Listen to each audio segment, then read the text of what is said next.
Hello comic book guys and gals, and welcome to Comic Mag Musings. I am your handsome host, Bill Miller. Now I know you can't see me, but I assure you, I'm extremely handsome. Now welcome to the second installment of our Top 100 Pre-Code Western Comics. Western comics is a genre usually depicting the old American West, usually west of the Mississippi River, and typically set during the late 1800s. Westerns were heavily published from the late 1940s through the 1950s, though some Western comics are still published today. Western comics of the period typically featured dramatic scripts about cowboys, gunfighters, lawmen, bounty hunters, outlaws, and Native Americans. Accompanying artwork depicted a rural America populated with such iconic images as guns, cowboy hats, vests, horses, saloons, ranches, and deserts. Before we get to our comics, let's have a quick reminder of the criteria. The comics had to have been published prior to carrying the Comics Code Authority seal, and the title had to primarily be a Western title. Some of the eligible titles are from other genres, but they switch to a Western context for a period of time. No photo covers are allowed. Lastly, these are not necessarily either the most popular or the most expensive Western books. They are simply the best Western comic book covers, in my humble opinion. It was like splitting hairs when it came time to rank these issues, but I treasured every moment of it. I made a series of 5 videos with 20 entries in each one, so please join me for the next 20 covers as we count down the top 100 pre-code Western comic book covers.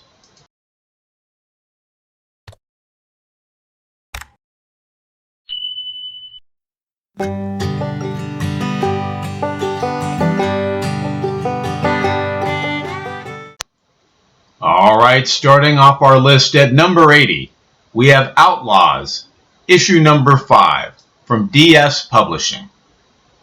Hitting the shelves in November of 1948, Bob Jenny with the cover art. An awesome sword fight on horseback with a cool mission-style church in the background. Moseying on in at number 79, we have Arrowhead, issue number 2, from Atlas/Marvel. Produced in June of 1954. Cover art by Joe Maneely. Action everywhere you look, and a burning wagon in the background.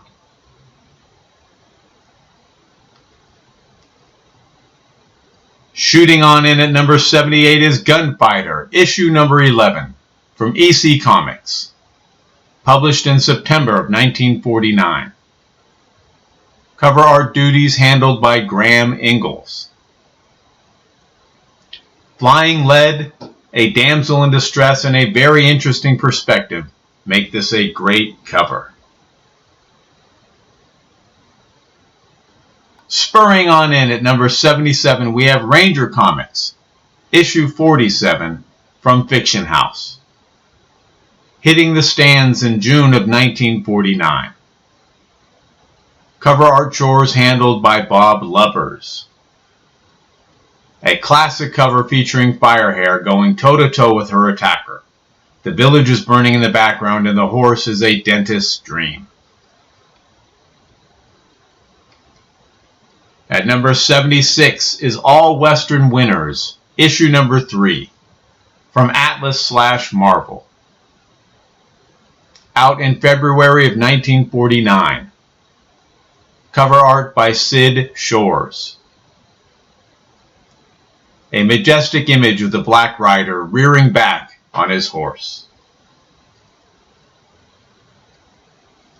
In at number 75 is All American Western, issue 122, from DC Comics. Produced in October of 1951.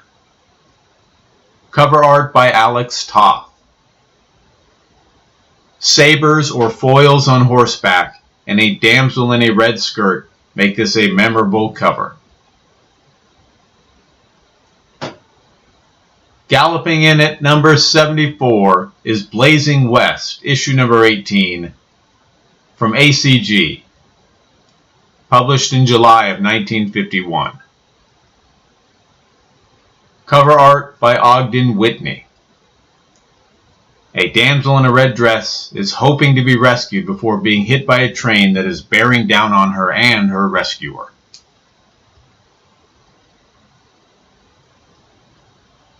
Blasting into number 73, we have Western Crime Busters, issue number 5, from Trojan Magazines, out in June of 1951. The cover artist is Myron Fass. We have a Native American damsel being rescued on the brightly colored cover. I like the wood used for the letters and the trade dress. At number 72 is All-American Western, issue number 118, from DC Comics, produced in February of 1951. Cover art by Gil Kane. I do like the close quarter combat, the woman's wonderful headdress, and the lavender background. At number 71 is Gunfighter, issue number 8, from EC Comics, published in March of 1949. Cover art by Graham Ingalls. We have a damsel in distress, in a red skirt no less, who is rescued in the nick of time. Horsing around at number 70, we have All-Star Western, issue number 69, from DC Comics, hitting the shelves in February of 1953. Cover art again by Gil Kane. A beautiful black cover with a ghostly apparition is enough for my seal of approval.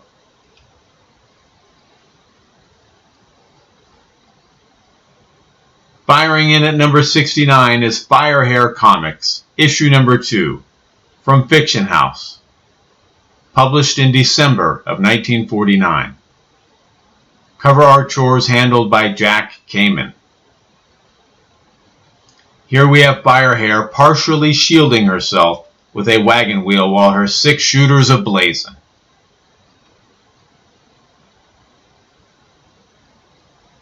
Springing in at number 68 is Prize Comics Western, issue number 95, published by Prize,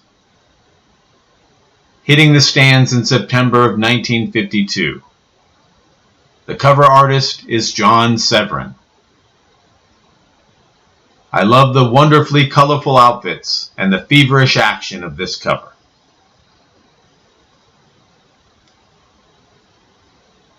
Shooting in at number 67 is Deadeye Western Comics, Volume 1, Issue 12, from Hillman,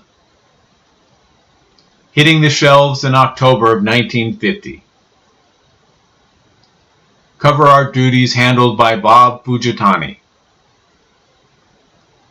What's better than a line of dancing girls? A line of dancing girls amidst a horse thief getting blasted.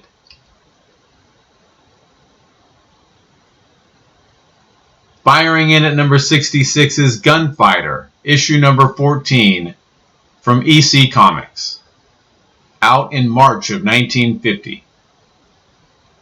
Cover art by Johnny Craig. TNT, a woman in a red dress, a Sunday Punch, and Johnny Craig. Enough said.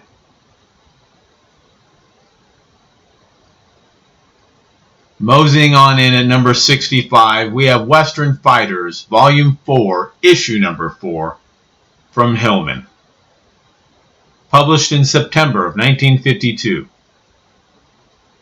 The cover artist is Mort Lawrence. The purples on this cover are nearly as cool as the Gatling guns serving up destruction.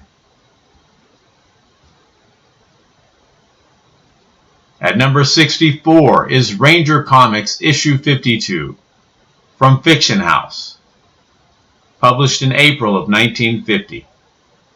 We're not certain as to the cover artist, but it may be Ed Waldman. What's better than Firehair, you may ask? Firehair in bondage, I may answer.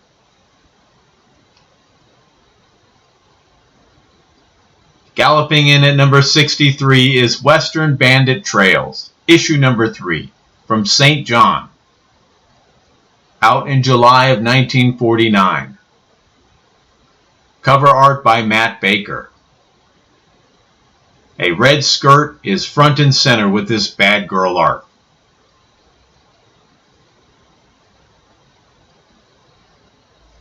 Shooting on in at 62, we have The Texan, issue number 4, also from St. John, published in May of 1949, and yet again, the cover artist is Matt Baker. Whether romance, war, or western, Matt Baker was one of the finest.